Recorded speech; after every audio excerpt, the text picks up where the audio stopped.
இப்போ ஒரு எக்ஸாம்பிள், இப்போ மார்ஷல் கீழே நிற்கிறான், எனக்கு இப்போ மார்ஷலை தூக்கணும், நான் மார்ஷலை தூக்கிட மாட்டேன்.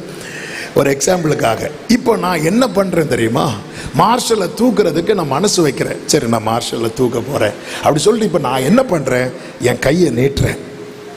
இப்போ கை தர வேண்டாம், இப்போ கையை நீட்டுறேன். இதுக்கு பேர் தான் என்ன தெரியுமா, கிருபை. இப்போ மார்ஷல் என்ன பண்ணுற கீழே இருந்து, ஆமாம் இவர் என்ன தூக்கி எடுப்பார் நம்பி இப்போ கை தாரான். இதுக்கு பேர் என்ன தெரியுமா, விசுவாசம். விசுவாசம் கிருபையினாலே.